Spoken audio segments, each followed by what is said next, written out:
Bonjour à tous et bienvenue dans ce nouvel épisode de la consultation digitale. Je m'appelle Laura de La Faille de Guerre et je suis votre spécialiste des réseaux sociaux. Chaque semaine, vous le savez maintenant, je partage avec vous mes vidéos, mes conseils et mes astuces pour vous permettre de développer vos communautés sur les réseaux sociaux. Ces dernières semaines ont été consacrées plus à la partie des paramétrages des différents comptes sur différents réseaux sociaux qui sont Facebook, LinkedIn et également Google My Business. Je reviendrai par la suite sur les autres plateformes qui sont donc Instagram, Twitter, YouTube, etc. Aujourd'hui, j'ai voulu répondre à la question de Sébastien qui m'a parlé de la récurrence des articles à publier sur les réseaux sociaux. Parce qu'on entend un peu tout et n'importe quoi. Moi, je vais vous parler de mon expérience par rapport à celle que je vis et que j'ai vécue avec mes clients pour vous donner en fait des pistes sur la récurrence que vous pouvez donner à vos articles au fur et à mesure du temps. Donc avant de commencer, je vous conseille de vous installer confortablement car à présent, c'est l'heure de votre consultation digitale.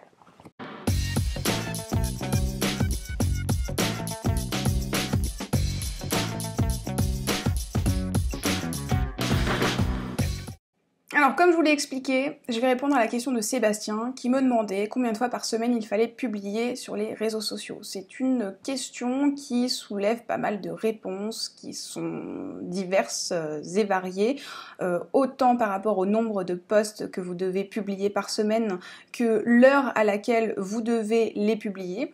Donc moi je vous conseille quand même de faire attention à ce que vous pouvez voir comme information sur les réseaux sociaux. Pas parce que ce sont des informations fausses, j'en suis pas du tout convaincue, dans le sens où par exemple quand on vous dit sur LinkedIn vous devez publier le mardi matin, je pense que d'après les études qui ont été effectuées par pas mal d'entreprises, effectivement c'est un moment intéressant pour publier. Par contre moi la question que je me suis posée et du coup que je vous pose et que je pose aux entrepreneurs avec lesquels j'échange, c'est si tout le monde du coup se met à publier le mardi matin sur LinkedIn à 11h précisément, qui va passer en premier ? Ça c'est la grande question. Après, c'est l'algorithme qui va décider et du coup, pour pouvoir passer en tête de liste, ça va être clairement plus compliqué parce que tout le monde va publier au même moment. Donc, il y a peu de chances, peu de chances qu'on arrive en première position, surtout quand on démarre sur les réseaux sociaux. Donc moi, ce que je vous conseille de faire quand vous êtes seul à gérer votre activité, que vous êtes seul à gérer vos réseaux sociaux, c'est d'éviter justement de publier là où tout le monde publie. Parce que vous êtes tout nouveau, vous avez besoin justement de vous démarquer de vos concurrents. Et c'est pas, encore une fois, parce que tout le monde publie à cette heure-là et ce jour-là que tout le monde est vu et qu'il y a un engagement de dingue sur chacune des publications qui ont été postées le mardi à 11h sur LinkedIn. Encore une fois, c'est un exemple, mais en fait, vous verrez, il y a pas mal d'infographies qui vous conseillent de publier tel jour, telle date sur tel réseau social. Je pense que c'est intéressant de prendre en compte ces informations, mais je suis plus, moi, pour établir une ligne éditoriale qui soit adaptée à l'entrepreneur pour qu'il puisse avoir une possibilité aussi de se démarquer des autres. Donc moi, ça m'arrive pour certains de mes clients, et puis on a aussi, selon les plateformes, des statistiques de visite. C'est-à-dire que par exemple sur Facebook, vous avez la possibilité de savoir à quelle heure sont connectés vos fans. En tout cas la majorité de vos fans. Et donc du coup ça vous permet de publier à une heure qui est complètement différente de celle qui est évoquée sur les infographies que vous pouvez consulter sur internet.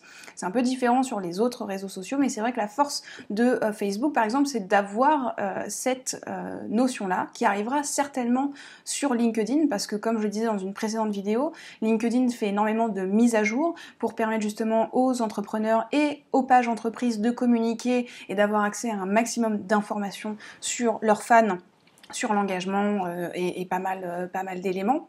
Donc du coup, il n'y a pas spécialement de récurrence de posts. Je ne vais pas vous conseiller de publier 6 posts par semaine ou 3 posts par jour, même si, encore une fois, ça dépend des réseaux sociaux. D'après l'expérience que j'ai eue avec mes clients, sur Facebook, on peut très bien publier une fois par semaine. On mettra plus de temps à générer des retours. C'est sûr, mais ça reste à un moment donné efficace. Moi, j'ai des clients avec lesquels j'ai démarré de zéro. J'ai créé un post par semaine. Ça fait maintenant un peu plus de 2 ans que je travaille avec eux Et on a eu une augmentation de la communauté et on a eu des retours qui ont été générés grâce à un article par semaine parce qu'on a créé justement ce rendez-vous avec nos fans et on a généré des retours. J'ai également des entreprises avec lesquelles je publie une fois par jour, par exemple, du lundi au samedi. On a eu du coup beaucoup plus de retour, on va dire, rapide, une augmentation de la communauté qui s'est fait beaucoup plus rapidement, beaucoup plus de réactions, beaucoup plus d'engagement, mais dans un temps, encore une fois, plus court. C'est pas parce qu'on va publier plus aussi, il faut l'intégrer, qu'on va forcément générer plus de ventes, par exemple. Ça va également dépendre du contenu. Et ça, c'est une notion qui est importante. Donc je le disais, finalement, en publiant une fois par semaine sur certains réseaux sociaux, avec le temps, on arrive à générer des résultats. En publiant plusieurs fois par semaine, on a des augmentations au niveau communauté, engagement, réaction, mais pas forcément tout de suite au niveau vente, par exemple. Donc, ça dépend de l'objectif de l'entreprise. Maintenant, si vous voulez parler de retour sur investissement en générant des ventes, ce qui va être également important, en plus de la ligne éditoriale, donc de quand est-ce que vous allez poster et à quelle heure vous allez poster, c'est pour qui vous allez poster et qu'est-ce que vous attendez comme retour de votre communauté. Donc j'ai des pages qui vont avoir plus pour ambition la notoriété, où du coup on va avoir envie de générer des réactions, des commentaires et des partages, mais plus pour mettre en avant l'image de marque de l'entreprise. Et j'ai des entreprises avec lesquelles je travaille, elles, leur but, c'est réellement et concrètement d'avoir des retours, des appels de clients qui veulent en savoir plus, qui veulent des devis. Et donc on n'est plus du tout sur le même type de poste. Et ces postes-là, vous allez devoir les travailler. Parce que créer une ligne éditoriale, c'est aussi savoir qu'est-ce que vous allez dire et à quelle cible vous allez parler. Donc je vous conseille de vraiment prendre le temps de savoir quel message vous allez transmettre. Et donc du coup, c'est là qu'on se rend compte que l'activité d'un community manager, c'est une activité qui prend du temps et qui demande de la réflexion et qui est un véritable travail. C'est pas quelque chose que vous pouvez confier spontanément à votre stagiaire ou à un ami de la famille, parce qu'on est vraiment sur des décisions stratégiques qui engagent l'image de votre entreprise et qui engagent la notoriété de votre société, qui engagent énormément de choses.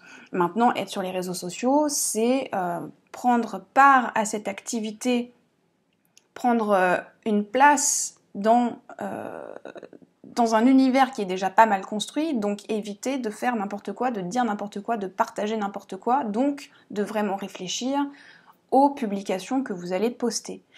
Pour le faire, vous regardez, y a plusieurs éléments que vous pouvez prendre en compte, mais on va dire que pour démarrer sur du basique, vous allez regarder l'activité à l'année, et surtout les événements sur lesquels vous allez pouvoir surfer dans l'année.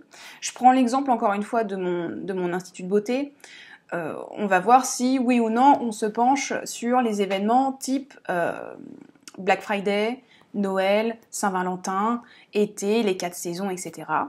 On peut aussi se pencher sur l'actualité de son entreprise, à savoir la réception de nouveaux produits, la création de nouvelles offres.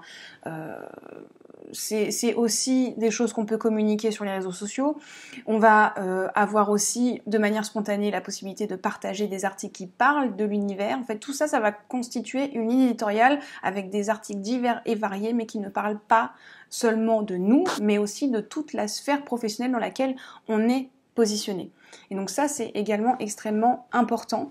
Et l'article plus qu'il faut absolument intégrer dans votre ligne éditoriale, c'est l'article spontané qui parle de votre quotidien et qui vous présente vous.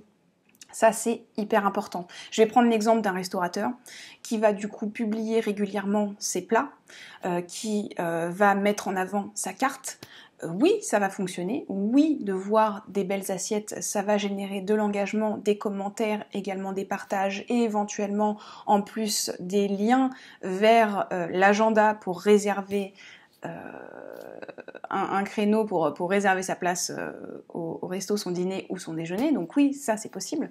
Mais ce qui va générer d'autant plus d'engagement, et ça a été testé et approuvé, c'est le fait de voir le cuisinier en pleine action, de voir l'équipe prendre la pause pour transmettre un message. Et cet élément, ce type d'article, il est vraiment à intégrer impérativement dans votre ligne éditoriale. Donc quelque part, j'ai répondu à la question de Sébastien qui me demandait combien de fois par semaine il faut poster sur les réseaux sociaux pour être visible. Et en même temps, j'ai répondu à d'autres questions parce que cette question-là, elle amène justement toutes ces questions. Donc si je devais récapituler, je vous dirais que au minimum, vous devez poster une fois par semaine sur des réseaux sociaux comme Facebook, LinkedIn, Google My Business. Sur Instagram, je vous recommande de publier plus d'une fois par semaine pour éviter justement d'avoir des fans qui se désabonnent parce que vous ne les stimulez pas assez avec le contenu que présente votre entreprise. Et idem sur un réseau social comme Twitter où on a besoin de communiquer beaucoup plus qu'une fois par semaine. Mais en tout cas, sur LinkedIn, sur Facebook et sur Google My Business, ça a été testé et approuvé par rapport aux clients avec lesquels je travaille. Une fois par semaine au démarrage, c'est très bien. Après, c'est vrai qu'il faut penser à communiquer davantage parce que si vous créez qu'un seul rendez-vous, ça sera pas suffisant pour atteindre de nouveaux objectifs. Moi, j'ai un client avec lequel je travaille pour l'instant, il a atteint ses objectifs avec un article par semaine. Maintenant, il veut doubler son objectif, donc forcément, il va falloir qu'on ait une présence plus forte. Mais on ne pourra pas avoir une présence plus forte en communiquant sur la même thématique. Il va falloir diversifier les types de posts pour engager davantage la communauté. Donc, vous pouvez démarrer, comme je vous l'ai dit, avec un par semaine sur ces réseaux-là. Un peu plus, moi, je vous conseille sur Instagram au moins une fois par jour. Au moins une fois par jour, c'est l'idéal. Et prenez le temps de réfléchir à ce que vous allez dire pour engager votre communauté. Parce que si vous passez votre temps à partager exclusivement des articles que vous avez récupérés à droite à gauche, ça ne fonctionnera pas, vous n'allez pas générer d'engagement. Si vous passez votre temps à parler que de vous et de ce que vous faites, ça ne peut pas non plus fonctionner. Il faut intégrer d'autres notions. Encore une fois, gardez en tête que quand vous allez mettre en avant vos articles, il faut que si vous vous mettiez à la place de votre fan, que vous aimiez cet article-là. Si par exemple vous vous dites, moi-même, si je voyais cet article-là, je ne m'arrêterais pas dessus, je n'aurais aucune réaction et ça n'apporte rien, ni en termes d'information, ni en termes de divertissement, ne le publiez pas. Et dans ces cas-là, changez votre thème. Parce que si votre thème est bateau, forcément les réactions vont pas être au rendez-vous. Encore une fois, je ne dis pas que tous les articles que vous allez devoir poster sur les réseaux sociaux vont devoir générer un maximum d'impact, vont devoir être travaillés de manière à ce que ça génère un maximum d'impact. Non, pas forcément. On n'est pas dans une... sans que ce soit péjoratif, vous n'êtes pas une multinationale, vous êtes une TPE-PME. Donc du coup, quand en tant que client, on travaille avec une TPE ou une PME, on a ce besoin de proximité. Donc la proximité, ça passe aussi par des articles où vous allez parler de vous, où vous allez avoir l'impression que ça va intéresser personne, et c'est ce que je disais dans une précédente vidéo, mais que finalement ça va intéresser tout le monde, ou ça va faire réagir tout le monde. Je prends l'exemple par exemple toujours du fameux restaurateur. Imaginons le fameux restaurateur, il est à Rungis en ce moment, il prend une photo, il la publie sur ses réseaux sociaux, il pense que lui, le fait d'être à Rungis, ça n'intéresse personne, mais finalement, Rungis, il n'y a pas beaucoup de monde qui a déjà été, et ça peut donner aussi une indication par rapport à la qualité de ces produits.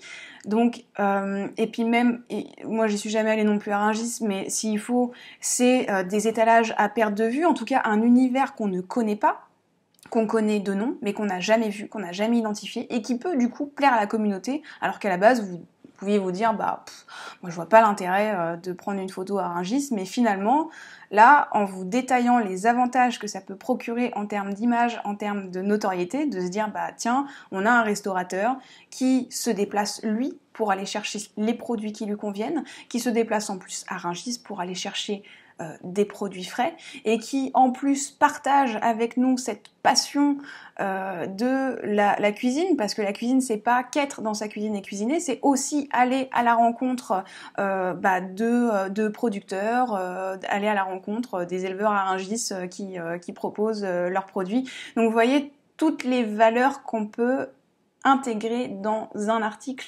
C'est quand même assez fou, et là on parle que d'un article qui a été publié sur l'instant, sur la spontanéité. Donc n'hésitez pas à être spontané, mais surtout, et ça sera mon conseil du jour, mon tips de la semaine, la régularité. Ne commencez pas quelque chose si vous ne vous sentez pas capable de la terminer. Et quand on démarre sur les réseaux sociaux, en général, on s'arrête quand l'entreprise s'arrête. Donc travaillez bien sur votre régularité, prenez bien en compte les conseils que je viens de vous donner. Si jamais vous avez des questions, n'hésitez pas à me contacter en message privé ou à passer directement par les commentaires. J'y répondrai avec grand plaisir. Ça donnera certainement lieu à de futures vidéos. J'espère justement avoir répondu à la question de Sébastien et justement de vous avoir permis de poser ce cadre sur la ligne éditoriale et sur la récurrence des posts. Je vous retrouve la semaine prochaine pour une nouvelle vidéo. En attendant, prenez soin de vous, prenez soin de vos réseaux et à très bientôt.